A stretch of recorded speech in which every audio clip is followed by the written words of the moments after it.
warahmatullahi wabarakatuh. Apa kabar Sobat Industri? Wah, semoga kalian senantiasa dalam keadaan sehat dimanapun kalian berada. Dan selamat datang di Podcast Indonesia 4.0. Nah, Podcast Indonesia 4.0 ini tentunya kami akan membahas dari perkembangan industri 4.0 dengan menghadirkan narasumber yang sangat luar biasa. Tema hari ini kita mengangkat yaitu aquaculture 4.0, the future of fish farming. Wah, menarik kan? Ini merupakan topik yang menarik apalagi di saat pandemi ini semua hal-hal baru menjadi fenomenal. Nah, kita akan bahas dengan narasumber yang sangat luar biasa dan saya juga sudah kehadiran seorang Head of Promotion and Support dari Digital Industry Siemens Indonesia. Siapakah beliau? Langsung saja ini dia Bapak Efrem Meyer. Halo Bapak. Selamat siang. Selamat siang, apa kabar Bapak? Baik. Baik.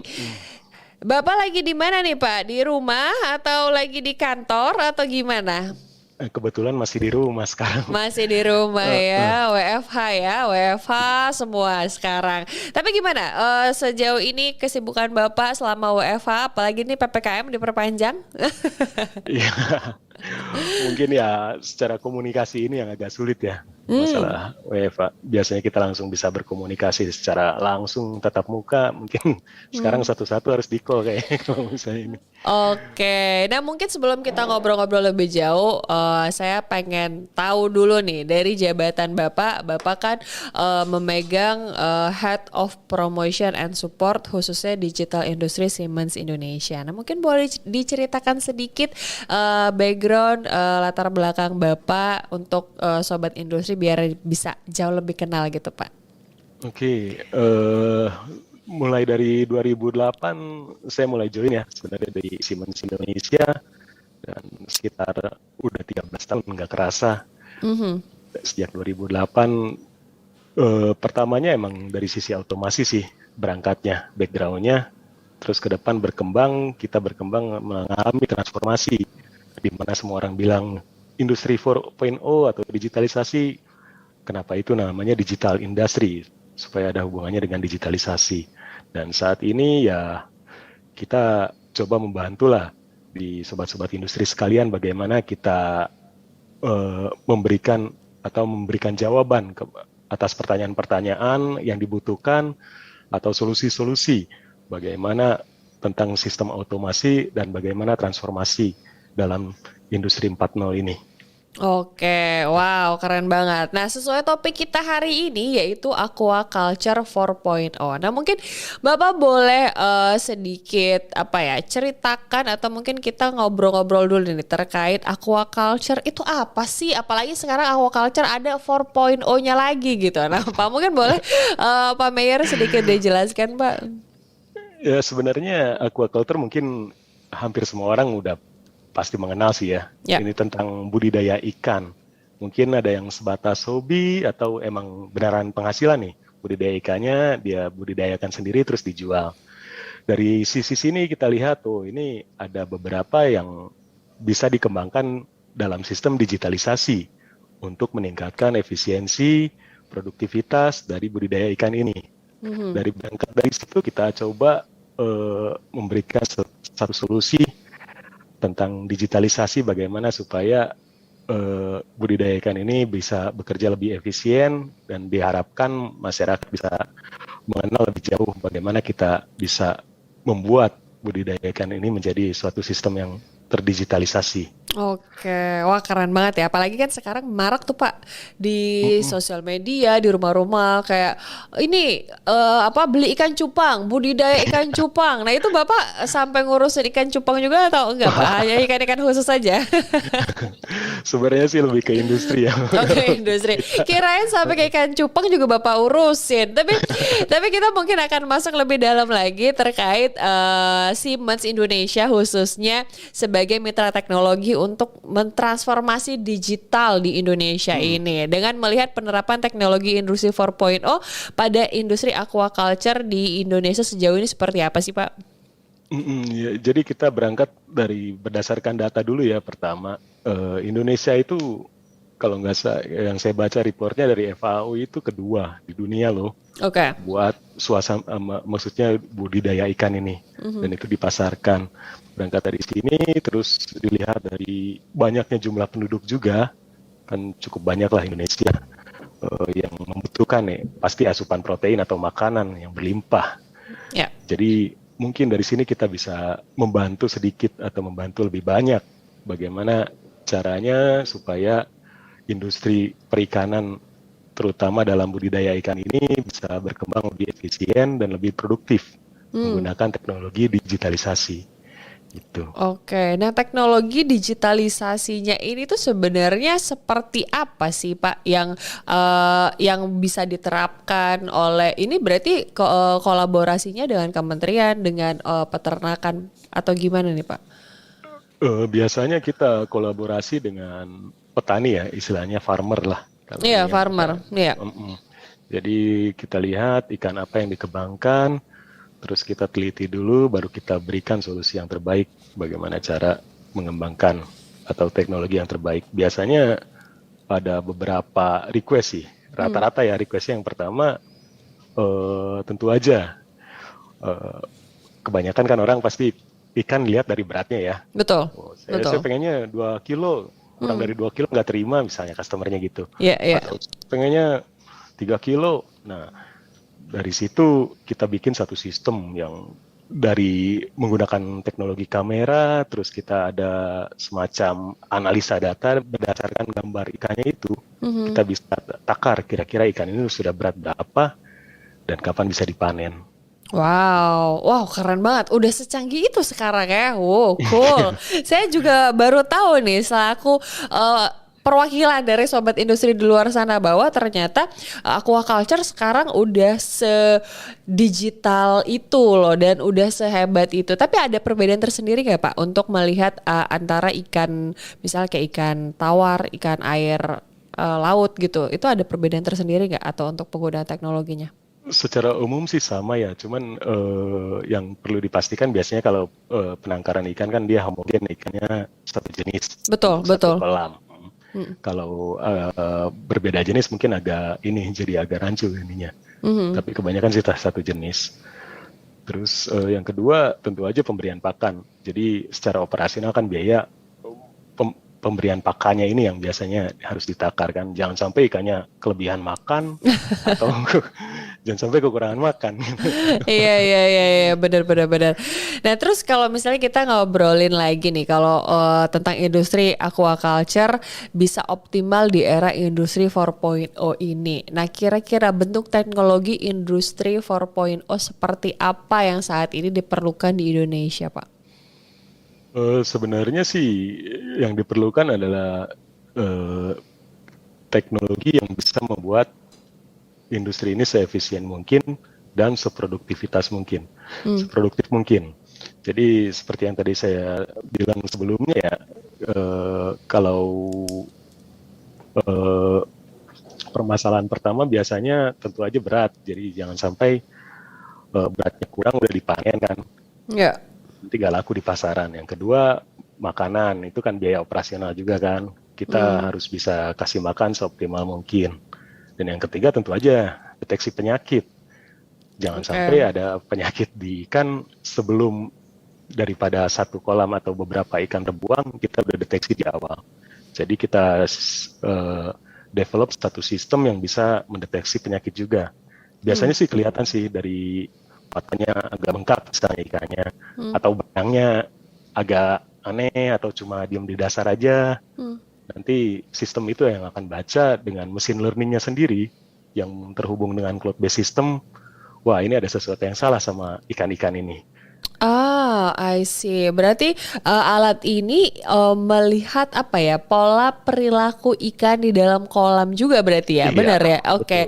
Nah berarti kan ini alatnya udah sangat canggih sekali ya. Apalagi kalau misalnya kita ngomongin masalah alat teknologi bisa masuk ke dalam air, apalagi dengan bisa clear untuk melihat secara berat, kemudian ini ikan kurang makan atau enggak, ini ikan ada penyakit atau enggak. Wah, keren banget. Nah, mungkin nanti kita akan bahas lebih jauh, tapi saya masih ada beberapa pertanyaan lain nih, Pak.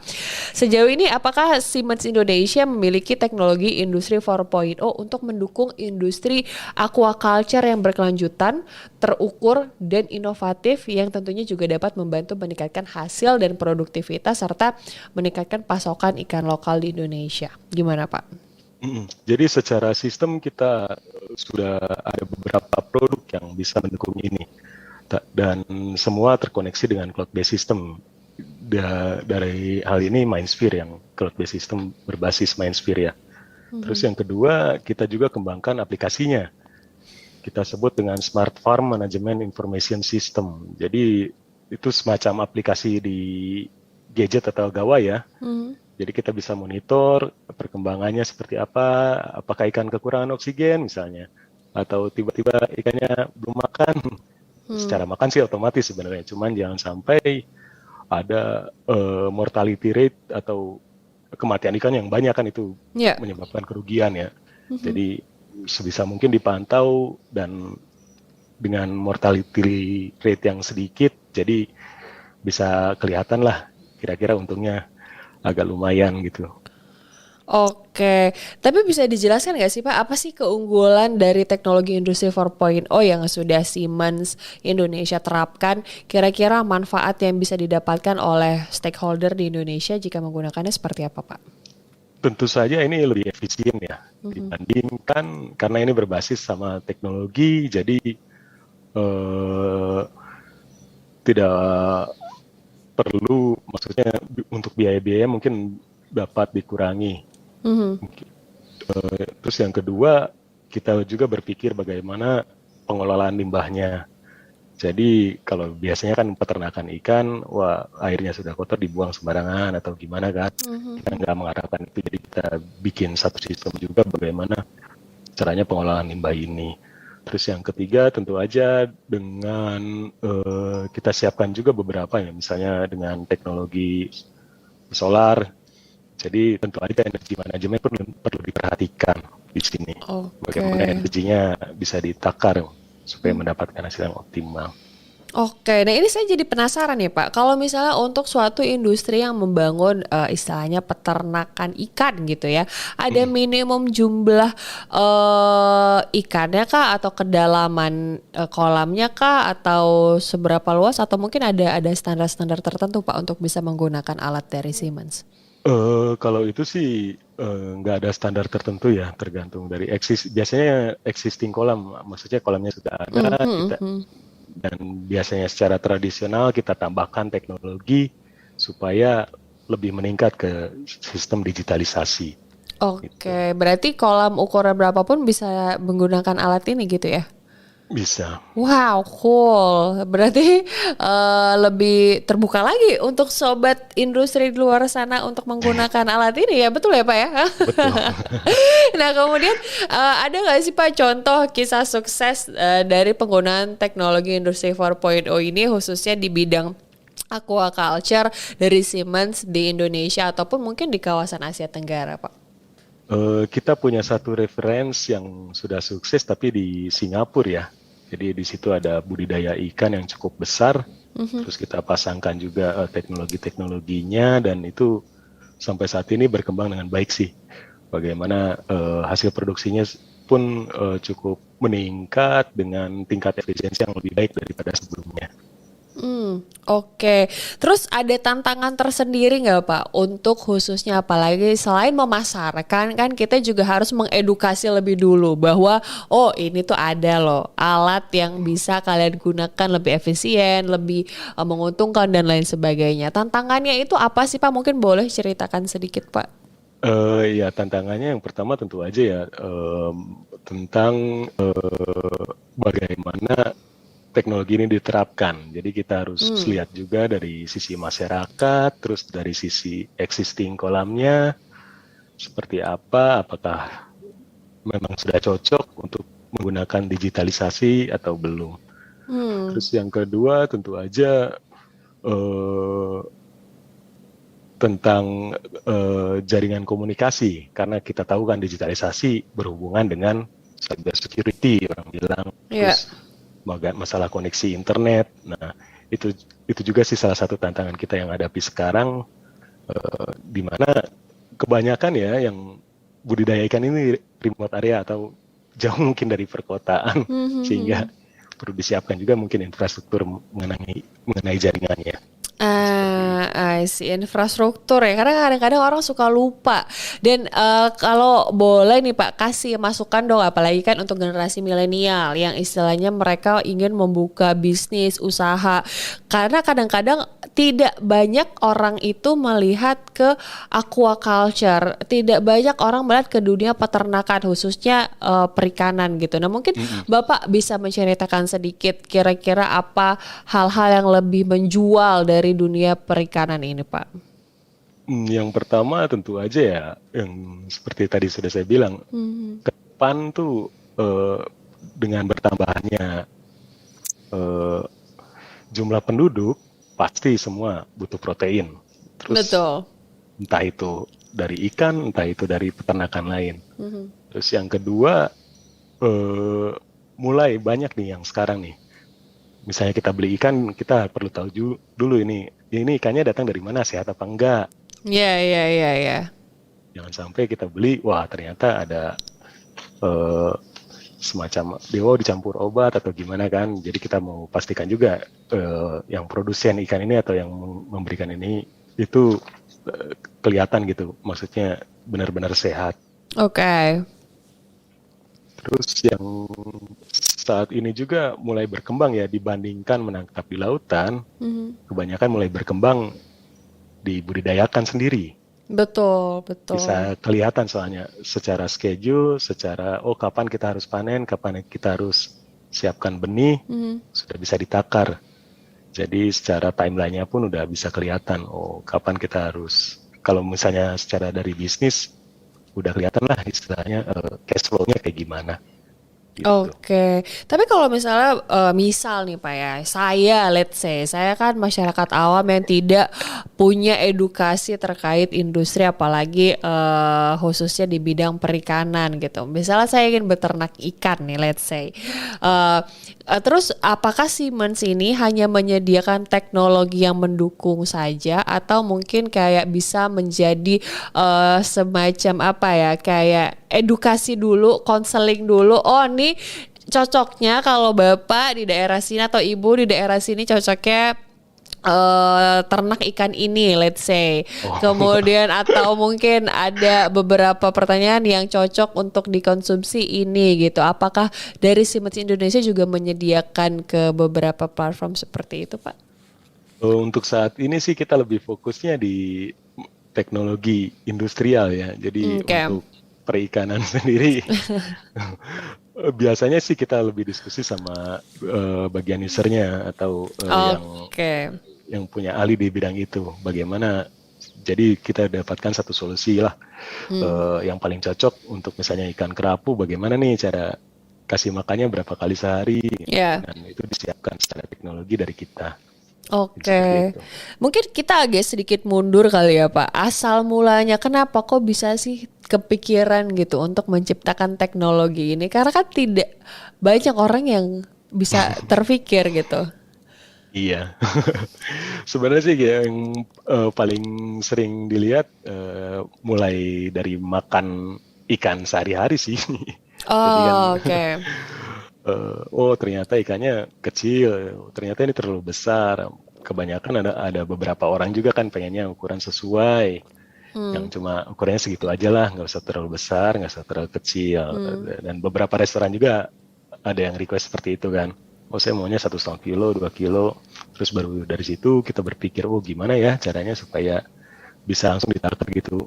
Ikan 1,5, udah 1,5 kilo nih, saatnya panen. Jadi nggak hampir semuanya seragam gitu ininya. Oke, tapi itu sebenarnya berangkat dari pengalaman pribadi juga Kak, atau memang hanya melihat kesulitan-kesulitan yang biasa dialami oleh masyarakat Indonesia, Pak? Sebenarnya yang paling utama sih dari data ya, bahwa Indonesia ini emang nggak bisa dipungkiri negara maritim. Terus yang kedua emang ada budidaya ikan ini salah satu yang banyak dilakukan di masyarakat. Dari situ kita punya ide bagaimana nih caranya supaya kita bisa membantu dengan ya sekarang kan zamannya digitalisasi ya. Supaya bisa konsep digitalisasi ini masuklah gitu kan ke peternak ikan atau yang berhubungan dengan budidaya ikan ini. Oke, Bapak kalau dari Siemens Indonesia juga nanti bakal hadir nggak sih di Conference dan Expo 2021 tanggal 18 sampai 20 Agustus besok? Hadir dong pasti. Mungkin boleh nggak kita kulik-kulik sedikit nih, kira-kira apa sih yang bakal ditampilkan di Expo besok? Yang pertama tentu aja ada edge computing ya, ini mengenai IIoT ya. Jadi bagaimana kita koneksikan dari, kalau di industri ada namanya shop floor atau dari mesin-mesin ini terkoneksi satu sama lain dan terhubung secara simultan ke satu sistem yang dia bisa berpikir sendiri atau istilahnya dia bisa mempelajari apa yang terjadi dalam satu pabrik ya. Itu yang pertama sih yang akan dipaparkan di Indy 4.0 ini. Oke, wah, segitu aja ya Pak bocorannya Pak. Ya kalau kebanyakan nanti pada gak datang, soalnya sobat industri bisa langsung aja datang karena kita juga menghadirkan expo-nya secara virtual, jadi bisa diakses melalui gawai Anda, melalui laptop Anda di manapun dan kapanpun gitu ya Pak. Oke. Pak, ini kan kita udah gak kerasa nih ya, udah ngobrol-ngobrol sudah mau masuk kepada sesi akhir. Saya mungkin ada 2 pertanyaan lagi. Yang pertama mungkin terkait dengan pandemi COVID-19. Pandemi COVID-19 ini kan tentu juga memberikan dampak yang cukup signifikan bagi seluruh lini bisnis industri manapun gitu. Nah kira-kira dari Siemens Indonesia ada tantangan tersendiri kah, serta bagaimana sih caranya untuk keluar dan tetap semangat nih untuk kan di sisi lain kan Siemens memberikan bantuan ya, memberikan pelayanan kepada pihak-pihak industri lainnya untuk tetap bisa berindustri dengan baik gitu kan. Jadi kira-kira gimana tuh Pak, tetap bisa stay positif? Ya kedepannya sih yang ini salah satu yang mungkin kalau saya pikirkan itu secara paralel atau simultan ya antara pandemi COVID ini dan dengan digitalisasi ini. Jadi mulai digitalisasi ini semua yang dulu yang Siemens bantu kita, misalnya ada kerusakan atau ada masalah apa, harus datang ke pabriknya atau ke site-nya kan. Mungkin saat ini kita mulai galakan juga bagaimana itu bisa di-remote atau menggunakan kamera sehingga tanpa perlu orang terlalu berkumpul terlalu banyak, itu bisa di-solve. Itu sih yang pertama. Jadi ya kita tetap semangat sih selama ini menyongsong walaupun masih pandemi ya. Iya, tetap harus semangat ya Pak. Oke, ini pertanyaan terakhir nih Pak. Kira-kira apa sih harapan Bapak khususnya dalam perkembangan Indonesia 4.0 terutama dalam bidang industri Pak? Yang pertama sih harapannya nggak terlalu jauh sih ya. Ya nggak mungkin, namanya juga revolusi kan. Revolusi nggak akan bisa hari ini, besok langsung selesai. Ya perlahan-lahan kita siapkanlah mengenai revolusi industri 4.0 ini.